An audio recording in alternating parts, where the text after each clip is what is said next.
الحمدللہ رب العالمین والصلاة والسلام علی سید الانبیاء والمرسلین اما بعد فاعوذ باللہ من الشیطان الرجیم بسم اللہ الرحمن الرحیم صلو علی الحبیب صلی اللہ تعالی علی محمد صلی اللہ تعالی علیہ وآلہ وسلم۔ یوم میلاد النبی صلی اللہ تعالی علیہ وآلہ وسلم سے بغض و حسد و کینہ رکھنے والے لوگ جو اعتراضات اس پہ کرتے ہیں، اگر ان اعتراضات پر غور کیا جائے تو معلوم ہوتا ہے کہ ان کے یہ اٹھائے جانے والے اعتراضات قرآن و حدیث کے بالکل برخلاف ہیں، اور ان کے دماغوں میں جو گندگی بھری ہوئی ہے اس سے نکلنے والے یہ خرافات ہیں۔ یہ خرافات سوالوں کی صورت میں آتے ہیں اعتراض بن کر، یا یوں کہیے کہ اعتراض آتے ہیں سوالات بن کر، لیکن ان کا تعلق نہ تو قرآن سے ہے نہ حدیث سے، اسلام سے، شریعت سے کوئی بھی تعلق نہیں ہے، اور بے تکے اعتراضات اور سوالات ہیں۔ آج ہم بھی کچھ سوالات اور اعتراضات ان سے کریں گے الزامی طور پر، تاکہ عوام الناس کو اس بات کے متعلق پتہ چلے کہ ان کے اعتراضات جو ہیں ان کی کوئی حقیقت نہیں ہے۔ جیسے کہ یہ اعتراض کرتے ہیں کہ یوم میلاد النبی صلی اللہ علیہ وآلہ وسلم منانا کہاں سے ثابت ہے؟ کیا رسول اللہ صلی اللہ علیہ وآلہ وسلم نے اپنا یوم میلاد منایا ہے؟ اگر نہیں تو آپ کیوں مناتے ہیں؟ حالانکہ اس کے دلائل احادیث میں موجود ہیں۔ پھر ان کے اعتراض ہوتے ہیں، کیا صحابہ کرام علیہ رضوان نے یوم میلاد النبی صلی اللہ علیہ وآلہ وسلم منایا ہے؟ نہیں تو آپ کیوں مناتے ہیں؟ حالانکہ اس کے دلائل بھی احادیث کتب میں ملتے ہیں۔ اب بات یہ ہے جو ہم ان سے سوال کرتے ہیں کہ جناب والا دلائل تو ہم دے چکے ہیں، کئی مرتبہ دیے ہیں، اور علماء دیتے ہی رہتے ہیں، حوالے بھی پیش کرتے ہیں، قرآن کی آیت مقدسہ بھی سناتے ہیں، لیکن آپ بار بار وہی سوالات جو ہے لوگوں کے سامنے لاتے رہتے ہیں اور اعتراضات کرتے رہتے ہیں۔ آپ کا یہ کہنا کہ جو بات رسول اللہ صلی اللہ علیہ وسلم سے جو عمل ثابت نہیں ہے وہ بدعت ہے، اور بدعت کے معنی جو آپ بیان کرتے ہیں ناجائز، حرام، گناہ اور جہنم میں لے جانے کے معنوں میں ہوتا ہے، تو آپ اسے بدعت قرار دیتے ہیں کہ جو کام صحابہ کرام علیہ رضوان سے ثابت نہیں ہے، صادق نہیں ہے، ثبوت نہیں ملتا، تو لہٰذا جو عمل انہوں نے نہیں کیا وہ بدعت، وہ ناجائز، وہ حرام، وہ گناہ، وہ جہنم میں لے جانے والا کام ہے۔ تو جناب والا ان اصولوں پر آپ خود کتنا عمل کرتے ہیں؟ مثال کے طور پر اب الزامی میرے سوالات ہیں بطور جواب کہ اگر یہی قاعدہ اور یہ قانون آپ نے بنایا ہے تو یہ پہلے آپ بتائیے کہ قرآن مجید فرقان حمید میں یہ اصول کہاں ہے لکھا ہے، کہاں بیان کیا گیا ہے، کس آیت میں ذکر ہوا ہے کہ جو کام صحابہ کرام علیہ رضوان سے یا رسول اللہ صلی اللہ علیہ وسلم سے صادر نہیں ہے، جو نہ کیا ہو وہ کرنا ناجائز، حرام، گناہ، جہنم میں لے جانے والا یہ بدعت ہے۔ قرآن پاک کی ایک آیت 6666 آیتوں میں سے صرف ایک آیت بیان فرما دی۔ دوسرا، احادیث طیبہ میں رسول اللہ صلی اللہ علیہ وسلم نے کہاں بیان فرمایا؟ ایک صحیح حدیث آپ بیان فرما دیجئے کہ جو کام، جو عمل صحابہ سے ثابت نہ ہو یا رسول اللہ صلی اللہ علیہ وسلم سے ثابت نہ ہو وہ ہر کام ناجائز، حرام، گناہ، جہنم میں لے جانے والا یا بدعت ہوگا۔ یہ اصول، یہ قاعدہ، یہ قانون، یہ کلیہ یا تو آپ قرآن سے ثابت کیجئے یا پھر آپ حدیث طیبہ سے ثابت کیجئے۔ مزید آگے چلتے ہیں، جب آپ یہ قرآن و حدیث سے نہیں دکھا سکتے کہ وہ ہر کام ہی ناجائز و حرام ہے، بدعت ہے، جو رسول اللہ صلی اللہ علیہ وسلم نے نہ کیا ہو یا صحابہ نے نہ کیا ہو، تو یہ آپ قرآن و حدیث سے آپ دکھائیں گے۔ اگر نہیں دکھا سکتے تو لہٰذا پھر یہ خود آپ کا عمل قرآن و حدیث کے خلاف ہوا۔ آگے چلتے ہیں، اب اگر یہی آپ نے اپنے نزدیک قاعدہ کلیہ بنا لیا ہے اور اصول بنا ہی لیا ہے جو کہ قرآن و حدیث کے خلاف ہے، تو اب آپ سے ہم سوالات کرتے ہیں، جناب والا آپ جو ہر سال میں کئی بار ختم بخاری کا اجتماع منعقد کرتے ہیں، محفل سجاتے ہیں، ختم بخاری کرتے ہیں، تو کیا یہ ختم بخاری رسول اللہ صلی اللہ علیہ وآلہ وسلم سے یا صحابہ کرام علیہ رضوان سے ثابت ہے؟ نہیں ہے۔ جب ثابت نہیں ہے تو آپ کے قاعدے کے مطابق یہ جائز کہاں سے ہوا؟ ناجائز، حرام و گناہ و بدعت ہوا، لیکن آپ اسے کرتے ہیں۔ جب یہ ناجائز و حرام بدعت نہیں تو میلاد مصطفیٰ کے اوپر جو جائز امور اپنائے جاتے ہیں وہ اگر بالفرض ثابت نہ بھی ہوں تو وہ بدعت کیوں؟ ٹھیک، مزید آگے چلتے ہیں کہ آپ ہر سال سیرت مصطفیٰ صلی اللہ علیہ وسلم کانفرنس کرتے ہیں۔ کیا یہ سیرت مصطفیٰ صلی اللہ علیہ وسلم کانفرنس صحابہ کرام علیہم رضوان نے منائی ہے؟ اگر نہیں منائی تو آپ تو مناتے ہیں، تو اب یہ بتائیے کہ صحابہ نے نہیں منائی تو آپ کے قاعدے کے مطابق جو عمل صحابہ سے ثابت نہیں وہ بدعت ہے، ناجائز و حرام ہے، تو آپ پھر یہ عمل کیوں کرتے ہیں؟ اور آپ اگر اس کو جائز سمجھتے ہیں تو میلاد مصطفیٰ صلی اللہ علیہ وسلم میں جائز جو امور ہوتے ہیں ان کو ناجائز اور بدعت کہنا کیوں کریں؟ مزید آگے اعتراضات کی طرف چلتے ہیں آپ کے، کہ جو آپ لوگ عمر فاروق اعظم رضی اللہ تعالیٰ عنہ کے حوالے سے، ابو بکر صدیق رضی اللہ تعالیٰ کے حوالے سے ریلیاں ہر سال نکالتے ہیں، تو اب یہ بیان کیجئے کہ کون سے صحابہ کرام رضوان نے حضرت ابو بکر صدیق رضی اللہ تعالیٰ عنہ ریلی، عمر فاروق اعظم رضی اللہ تعالیٰ عنہ ریلی کب نکالی؟ حالانکہ 110 سال تک کم و بیش یہ صحابہ کرام علیہ رضوان کا دور موجود رہا۔ جب انہوں سے یہ ثابت نہیں ہے تو آپ نے یہ ریلی کیوں نکالی؟ جب آپ کا نکالنا ریلی کو جائز ہے اور بدعت نہیں، ناجائز نہیں، تو میلاد مصطفیٰ صلی اللہ علیہ وسلم منانا جائز امور کے ساتھ یہ ناجائز اور بدعت کیوں؟ مزید آپ کا اعتراض سنتے ہیں، جو آپ اعتراض کرتے ہیں کہ جناب والا میلاد مصطفیٰ صلی اللہ علیہ وسلم میں یہ چیزیں جھنڈیاں وغیرہ لگائی جاتی ہیں، لائٹنگ کی جاتی ہے، تو صحابہ کرام سے لائٹنگ کا ثبوت نہیں ملتا۔ تو اب سوال یہ ہے کہ اس دور میں 1400 سال پہلے آپ کے والد محترم نے کون سی بجلی جو ہے وہ ایجاد کی تھی جو بجلی کا اہتمام کیا جاتا، لائٹنگ کا اہتمام کیا جاتا؟ یہ سوال ہی عقل سے پیدا ہے، کیونکہ آپ کے گندے دماغ کے خرافاتی اعتراضات ہیں، تو اس لیے آپ کے دماغ میں یہ بات آئی۔ پھر جناب والا اب ہم آپ سے یہ پوچھتے ہیں کہ رسول اللہ صلی اللہ علیہ وآلہ وسلم نے حضرت عبداللہ بن عباس رضی اللہ تعالیٰ عنہ کو پڑھایا، تعلیم دی، عبداللہ بن مسعود رضی اللہ تعالیٰ عنہ کو پڑھایا، تعلیم دی، مگر ان کی دستار بندی نہیں کی۔ فضیلت دستار کے جو اجتماعات آپ لوگ منعقد کرتے ہیں وہ کہاں سے ثابت ہے؟ جب وہ ناجائز و حرام و بدعت نہیں ہے تو پھر میلاد مصطفیٰ صلی اللہ علیہ وسلم میں جائز امور پر منانے کو آپ بدعت اور ناجائز کیوں کہتے ہیں؟ اسی طرح آگے چلتے ہیں کہ غلاف کعبہ ہر سال آپ لوگ بدلتے ہیں۔ یہ حضور علیہ الصلوۃ والسلام نے، صحابہ کرام نے ہر سال غلاف کعبہ کب بدلا؟ لیکن اس کو آپ ناجائز و حرام نہیں کہتے، حالانکہ ثبوت نہ رسول اللہ صلی اللہ علیہ وسلم سے ملتا ہے نہ صحابہ کرام رضی اللہ عنہم سے ملتا ہے۔ جب یہ جائز ہے تو میلاد مصطفیٰ صلی اللہ علیہ وسلم جائز امور کے ساتھ منانا بدعت و ناجائز کیوں؟ اس کا ثبوت صحابہ سے کیوں؟ حالانکہ موجود ہے، لیکن اس وقت آج جو ویڈیو بنا رہا ہوں اسی حوالے سے کہ کئی اعتراضات آپ کے ایسے ہیں جو آپ پر خود لاگو ہوتے ہیں مگر آپ ان کو کرتے ہیں، جبکہ وہ خود عمل جو ہے نہ رسول اللہ صلی اللہ علیہ وسلم سے ثابت ہے نہ صحابہ کرام علیہم رضوان سے ثابت ہے۔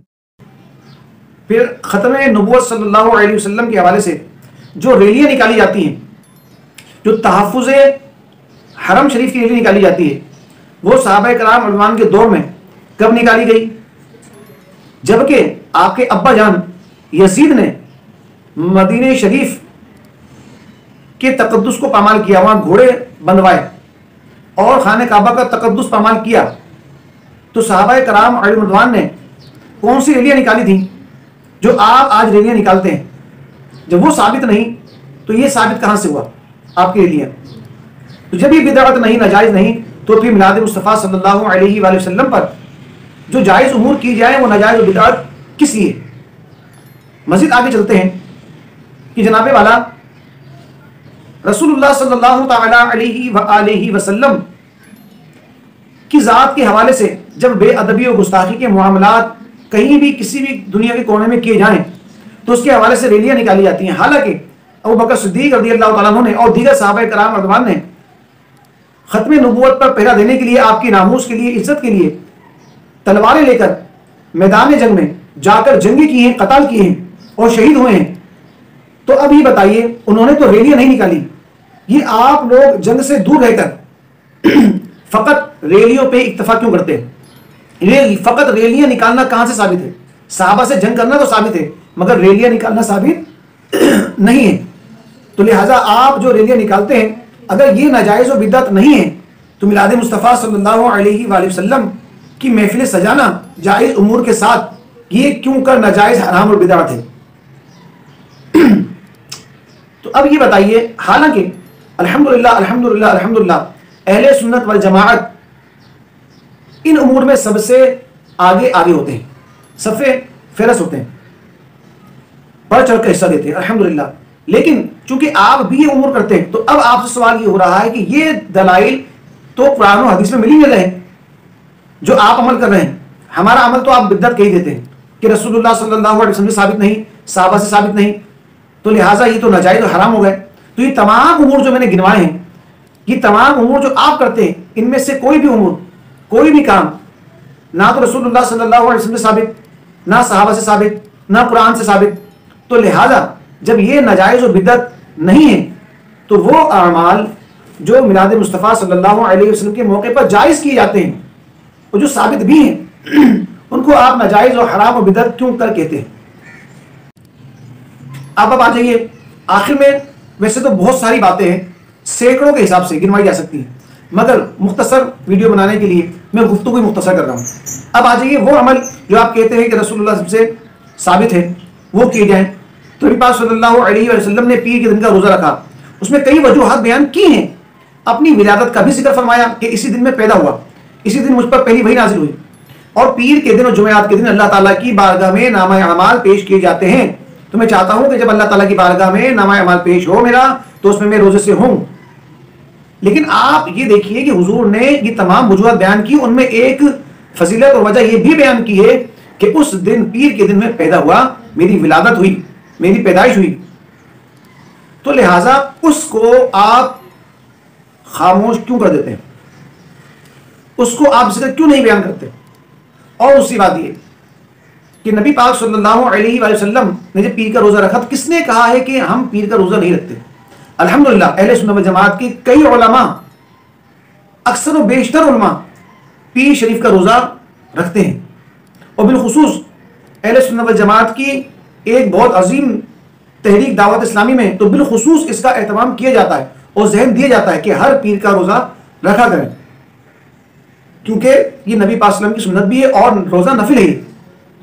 تو ہم تو اس کی قائل نہیں کہ روزہ نہ رکھا جائے، بلکہ ہم اس کے قائل ہیں کہ روزہ رکھنا چاہیے، لیکن یہ روزہ فرض نہیں، واجب نہیں، بلکہ نبی پاک صلی اللہ علیہ وسلم کی ایک پیاری سنت مبارکہ ہے۔ مزید آگے چلتے ہیں کہ ربیع الاول کی جو 12 تاریخ ہے، اس دن کس نے کہا کہ روزہ نہیں رکھتے، کہ روزہ رکھنے کو منع کرتے ہیں؟ بلکہ اس دن بھی ہمارے کئی علماء روزے سے ہوتے ہیں، اور ہمارے دیگر عاشقان رسول بھی اس دن روزہ رکھتے ہیں۔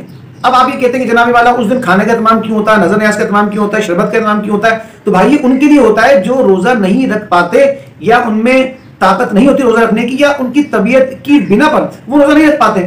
اور یاد رکھیے کہ روزہ اس دن رکھنا کوئی فرض و واجب نہیں ہے، بلکہ محبت کا تقاضا ہے، عشق کا تقاضا ہے، حضور علیہ الصلوۃ والسلام سے محبت کا تقاضا ہے۔ تو الحمدللہ اس دن بھی کثرت کے ساتھ ہمارے اہل سنت والجماعت کے لوگ روزہ رکھتے ہیں، پیر کے دن بھی روزہ رکھتے ہیں، جمعرات کے دن بھی روزہ رکھتے ہیں، جمعے کے دن بھی روزہ رکھتے ہیں، 12 ربیع الاول جس دن پڑے اس دن کا بھی روزہ رکھتے ہیں۔ اور اگر کوئی نہیں رکھتا تو وہ گناہ گار نہیں، کوئی رکھے تب ہماری طرف سے فرض و واجب کا کوئی حکم نہیں ہے، اور کوئی نہ رکھے تو اس کو ناجائز و حرام کہنے کا بھی ہماری طرف سے کوئی فتویٰ نہیں ہے، مگر یہ فتوے سارے ناجائز و حرام کے آپ کی طرف، آپ کی جانب سے آتے ہیں کہ آپ اس پہ زور دیں کہ کرنا ہے تو یہی عمل کرو ورنہ کوئی عمل نہ ہوگا۔ تو لہٰذا غور کیجئے، اب نبی پاک صلی اللہ علیہ وآلہ وسلم نے امامہ شریف پہنا، اور امامہ شریف پہننا نبی پاک صلی اللہ علیہ وآلہ وسلم کی سنت متواتر دائمہ ہے، یعنی نبی پاک صلی اللہ علیہ وسلم نے ہمیشگی اس سنت پر عمل کیا۔ البتہ کبھی کبھار جواز کے لیے بغیر امامہ بھی نماز پڑھی ہے، ورنہ آپ صلی اللہ علیہ وسلم نے ہمیشگی اپنائی ہے، ثابت ہے، احادیث سے بھری پڑھی ہیں۔ اسی طرح صحابہ کرام علیہم رضوان نے بھی امامہ شریف کی میٹھی پیٹی اور پیاری سنت کو اپنایا ہے اور زندگی بھر اپنایا ہے، تابعین نے بھی اپنایا ہے، مگر یہ جو ثابت ہے آپ لوگوں نے اس عمامہ کی سنت کو ترک کر دیا، پسے پشت ڈال دیا اور اس کو چھوڑ دیا، ختم کر دیا. تو اور اس کی جگہ اس کو ختم کر کے لال رومال اوڑھنے کی ایک نئی بدعت قائم کی.